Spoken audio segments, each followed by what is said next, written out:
ఓం మహాగణాధిపతయే నమః. ఓం గురుభ్యో నమః. ఓం శ్రీమాత్రే నమః. అరుణాం కరుణాతరంగితాక్షీం ధృతపాశాంకుశపుష్పబాణచాపాం అనిమాదిభిరావృతాం మయూకైః అహమిత్యేవ విభావయే భవానీం. శ్రీమాత్రే నమః. ప్రేక్షకులకి లలితాంబిక అమ్మవారి యొక్క అనుగ్రహం పరిపూర్ణంగా కలగాలని మనస్ఫూర్తిగా కోరుకుంటూ మనం ఈరోజు శని వక్రగతి జూలై 13వ తేదీ నుంచి నవంబర్ 28వ తేదీ వరకు ఉంటుంది శని వక్రగతి. కాబట్టి మీనరాశిలో ఉన్నటువంటి శని కుంభం వైపు వక్రించడం నిజంగానే గ్రహం నిజంగానే వెనక్కి తిరుగుతుందా అంటే కాదు. మనకి సర్క్యులేషన్లో అలా వెనక్కి తిరిగినట్టే దాని ప్రభావం వెనక రాశుల మీద పడుతూ ఉంటుంది. ఈ రకంగా శని వక్రించినందుకు దేశకాల పరిస్థితులు ఎటువంటి ఉంటాయి, లేదా ప్రతి లగ్నము రాశి వారికి మేషం నుంచి మీనం వారికి ఇటువంటి ఫలితాలు ఉంటాయి. దాంతోపాటు ఈ శని వక్రించినప్పుడు కుజుడు యొక్క దృష్టి శని మీద, శని యొక్క దృష్టి కుజుడి మీద కూడా ఉంటుంది. సహజంగానే మనకి దేశకాల పరిస్థితుల్లో ఏదైనా విపత్తులు కానీ ఇట్లాంటివి, లేదా వాళ్ళ పర్సనల్ చాట్లో కాస్త ఎక్కువ ప్రభావితం చేసేటువంటి గ్రహస్థితి ఏదైతే ఉందో అది శని కుజులు కలిసి ఉండడం కానీ, శని కుజులు వీక్షించుకోవడం కానీ, దీనికి సంబంధించిన అంశాలు చెప్తుంది నేనైనప్పటికీ కూడా చెప్పేసిన సాక్షాత్ లలిత అమ్మవారిగా భావిస్తూ ఒక్కొక్క లగ్నం తెలియని వారు రాశి నుంచి చూసుకోండి. వృషభ లగ్నం వారికి కనుక చూసుకున్నట్లయితే ప్రస్తుతం మీకు గురువు 2లో ఉన్నాడు. కాకపోతే లాభస్థానంలో ఉన్నటువంటి శని వక్రిస్తున్నాడు. మరి వక్రించినప్పుడు వ్యాపారం ఒకటే కాకుండా ఉద్యోగం కూడా చేసుకోవాలి అనే ఆలోచనతో కొంచెం వ్యాపారం ఉద్యోగం రెండు చేయాలనేటువంటి భావన కలుగుతూ ఉంటుంది. అయితే ఇక్కడ ధనస్థానంలో గురువు ఉన్నాడు. అది చాలా మంచిది. ఈ లగ్నానికి పాప అయినప్పటికీ కూడా గురువు ఎంతో కొంత మంచి చేస్తూ ఉంటాడు. అయితే మీ యొక్క జాతచక్రంలో మీ యొక్క లగ్నం నుంచి, అంటే వృషభ లగ్నం నుంచి సప్తమ వ్యయాధిపతి కుజుడు, వివాహానికి, వివాహ జీవితానికి, తండ్రి ఆస్తికి కారుకునేటువంటి కుజుడు చతుర్థ భావంలో కేతువుతో కలిసి ఉన్నందుకు మీరు ఏదైనా ప్రాపర్టీస్ తీసుకునేటప్పుడు కానివ్వండి, లేకపోతే ఏదైనా కోర్సెస్ చేసేటప్పుడు కానివ్వండి, ఆ చతుర్థ భావంలో కుజుడు కేతువు ఉండడం ఒక ఎత్తు అయితే శని దృష్టి కూడా దాని మీద ఉంది. కాబట్టి ఈ యొక్క విషయాల్లో, ఈ యొక్క అంశాల్లో చాలా జాగ్రత్తగా ఉండాలి. అందులోని తండ్రి గారి ఆస్తికి సంబంధించిన విషయంలో కొన్ని వివాదాలు, సహజంగానే కుజకేతువులు ఉన్నందుకు దాని ప్రభావం ఉంటే దానికి ఇప్పుడు కుజుడు శనిని చూడడం వేరు, శని వక్రించి కుజుడిని చూడడం వేరు. అంటే ఎవరిని చూస్తున్నారు అనే దాన్ని చాలా జాగ్రత్తగా క్లీన్గా అబ్జర్వ్ చేయాలి. కాబట్టి ఎనీ ప్రాపర్టీ తీసుకునేటప్పుడు నవంబర్ 28వ తేదీ వరకు, అంటే జూలై 28వ తేదీకి మారిపోతున్నాడు.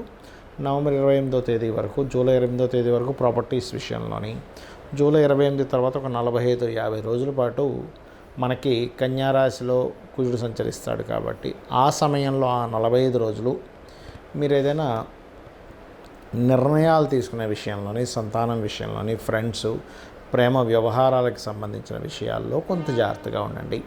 ఇక మీరు నిత్యము చేయవలసినటువంటి దేవతారాధన, విష్ణు సహస్రనామాలు శ్రవణము లేదా పఠనము, వీలైతే లక్ష్మీ నరసింహస్వామి యొక్క కరావలంబ స్తోత్ర పఠనం చేయండి. తద్వారా ఏమవుతుందంటే ఇబ్బంది అనేటువంటిది ఉండదు. మరియు మీకు దగ్గరలో గోశాలలు, నవగ్రహాలయాలు ఉన్నట్లయితే నవగ్రహాలయానికి వెళ్ళి అక్కడ కుజకేతు గ్రహాల దగ్గర దీపారాధన చేయండి. మరియు గోవులకి క్యారెట్స్, గ్రాసము తినిపించండి. దాని ద్వారా ఏమవుతుందంటే మీరు తీసుకునే నిర్ణయం సరైన నిర్ణయాలు అవుతాయి. ఈ పంచమంలో కుజుడు ఉన్నందుకు, 4వ స్థానంలో ఈ గ్రహాలు ఉన్నందుకు అనాలోచితంగా ఎక్కడో ఇన్వెస్ట్మెంట్ చేయడము, తద్వారా అయ్యో అనవసరంగా ఇక్కడ ఎందుకు ఇన్వెస్ట్మెంట్ చేశాను అనుకోవడము, లేదా వివాహ నిర్ణయాల విషయంలో తొందరపాటు నిర్ణయాలు ఇట్లాంటివి తీసుకుంటూ ఉంటారు. వీటి నుంచి మీరు బయటపడడం జరుగుతుంది. చాలామంది ఇక్కడ ఏంటంటే మరి దేశకాల పరిస్థితుల్లో ఎలా ఉంటుంది, అలాగే నేను మీకు ఇందాక ఒక వర్డ్ వాడాను ఏంటంటే ఏలినాడు శని కానివ్వండి, అర్ధాష్టమ శని కానివ్వండి, ఎప్పుడు ఎక్కువ ప్రభావం ఇస్తుంది అనే దాని గురించి మీకు క్లారిటీ ఇస్తాను. ఇక్కడ ఏంటంటే దేశకాల పరిస్థితుల్లో కాలసర్పయోగంలో అన్ని గ్రహాలు ఉండి మనకి ఉగాదికి ముందు, ఉగాది రోజు కూడా కాస్త షష్టగ్రహ కూటం వల్ల ఇట్లాంటి విపత్తులు అన్నీ చూస్తున్నాం. ఫ్లైట్ యాక్సిడెంట్లు కానివ్వండి, యుద్ధ వాతావరణాలు కానివ్వండి, గొడవలు కానివ్వండి, ఇవన్నీ కూడా.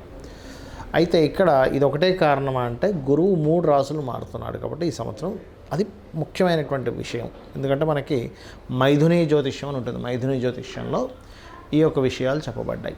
అయితే ఈ మరి దేశకాల పరిస్థితుల్లో ఇది ఎటువంటి ఫలితాలు ఇస్తుంది, మంచి ఫలితాలు కూడా ఏదైనా ఒకటి ఇవ్వాలి కదా అంటే, కన్యా రాశిలోకి ఎప్పుడైతే కుజుడు ఎంటర్ అవుతాడో అంటే జూలై 28 నుంచి దాదాపుగా ఎప్పుడైతే ఎంటర్ అవుతాడో అక్కడి నుంచి ఏంటంటే ఈ కాంబినేషన్ ఏదైతే ఉందో కొంచెం మనకి కొన్ని రేట్ల విషయంలో కొంత ఎక్కువగా పెరగడం కానివ్వండి, అలాగే కాస్త భూములు ధరలు బాగా అంటే మనకి హైదరాబాద్లో ఇప్పుడు రియల్ ఎస్టేట్ పడిపోయింది అనుకున్నది కాస్త ఈ సంవత్సరంలో బాగా రైజ్ కూడా అవుతుంది, అందులో ఎటువంటి సందేహం లేదు. కాకపోతే ఇక్కడ ఏంటంటే కాస్త ఈ గురువు రాహు పరివర్తన యోగంలో ఉంటూ ఈ పరివర్తన యోగంలో గురువు ఇటు రావడము, శని దానికి వక్రించి శని చూడడము, ఇటువంటివన్నీ కూడా ఏంటంటే పర్టికులర్గా ఈ గొడవలు కానివ్వండి, యుద్ధ వాతావరణాలు కానివ్వండి కాస్త ఎక్కువగా ఇస్తూ ఉంటుంది శని వక్రగతి వల్ల కూడా. కాకపోతే ఎప్పుడైతే కుజుడు కొంచెం బయటికి వస్తాడో కొంచెం తగ్గుముఖం పడుతుంది. మరలా ఎప్పుడైతే మకర రాశిలోకి ఎంటర్ అవుతాయో గ్రహాలన్నీ కూడా మళ్ళీ కాల్సర్ప యోగంలో ఉన్నప్పుడు కొంచెం జాగ్రత్తగా ఉండాలి.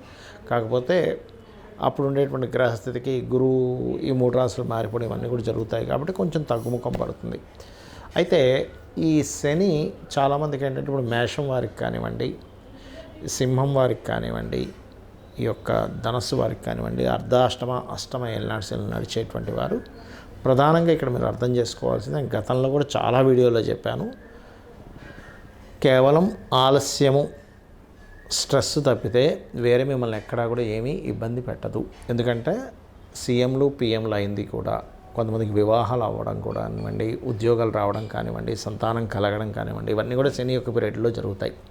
ఎందుకంటే శని కేవలం అందరూ ఏమనుకుంటారు శనిలా తగులుకున్నావు, శని అంటే దారిద్రము, శని అంటే బాధ అనుకుంటారు. కాదు, శని మనకు ఒక విషయాన్ని నేర్పుతాడు, ఆయన ఒక టీచర్ లాగా. కాబట్టి శని కేవలం అవే బాధలే ఇస్తాడు అనుకుంటే కాదు, ఉద్యోగాన్ని ఇచ్చేవాడు ఆయనే,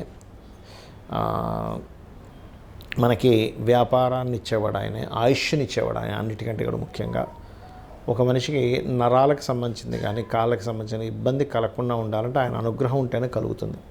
సో ఇన్ని అంశాలు శనికి పాజిటివ్ సంబంధించిన కూడా ఉంటాయి శనికి సంబంధించిన విషయంలో. మరి ఈ శనికి సంబంధించిన పాజిటివ్ జరగాలి అంటే మీరు చేయవలసింది ఏమిటంటే, మీరు నిత్యము కూడా ఎక్కువ బద్ధకించకుండా, ఎక్కువ నిద్రపోకుండా, ఎక్కువ శ్రమించడము, మీకు పెద్దవాళ్ళు ఎవరైనా ఉంటే వాళ్ళకి ఏదైనా సేవలు చేయడము, మీ కిందన పనిచేసే వాళ్ళకి కాస్త వాళ్ళని కాస్త జాగ్రత్తగా చూసుకోవడం, వాళ్ళని సతాయించడం చేయకుండా కాస్త జాగ్రత్తగా చూసుకోవడం. వాళ్ళు ఇబ్బంది పెడుతున్నారంటే వాళ్ళ కర్మ మనం ఏం చేయలేము.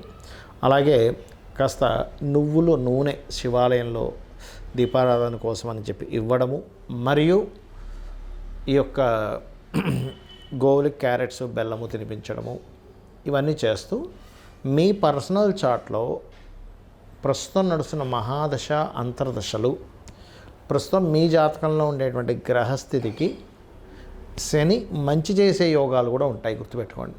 అంటే శని సంచారంలో అది మంచి చేసే పోర్ట్ఫోలియోస్తో కనెక్ట్ అవుతుంది. అప్పుడు ఏలినాడు శని రానివ్వండి, అష్టమ శని రానివ్వండి, అర్ధాష్టమ శని రానివ్వండి, ఏమీ భయపడాల్సిన పని లేదు, ఖచ్చితంగా మంచి చేస్తుంది.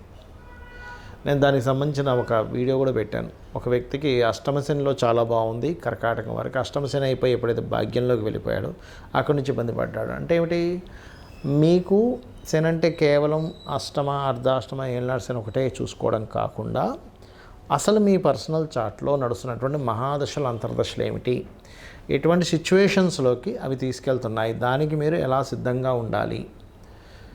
మీరు ఒక వ్యాపారం చేస్తున్నారు, లేదా ఒక ఉద్యోగంలో ప్రయత్నం చేస్తున్నారు, లేదా విదేశాలకు వెళ్దాం అనుకుంటున్నారు, వివాహం చేసుకుందాం అనుకుంటున్నారు, ఒక చక్కగా ధనం సంపాదిద్దాం అనుకుంటున్నారు, ఒక ఫ్యాక్టరీ పెడదాం అనుకుంటున్నారు, దానికి మీ శని అనుకూలంగా ఉన్నాడా లేడా చూసుకోవాలి. ముఖ్యంగా ఇవి చూసుకుంటూ నేను ఇందాక చెప్పినటువంటి దానాలు కానివ్వండి చేస్తూ, లలితా సహస్రనామాల్లో ఒక అద్భుతమైన నామం ఉంది, అది కనుక ఎవ్వరు చేసినా కూడా వాళ్ళకి శని యొక్క ప్రభావం, శని మహాదశ నడుస్తున్నా ఎంత దారిద్ర్యంలో ఉన్నా ఖచ్చితంగా వాళ్ళు బయటపడతారు. అదేమిటి అంటే, ఓం అనాకలిత సాదృశ్య చుబుకశ్రీ విరాజితాయై నమః.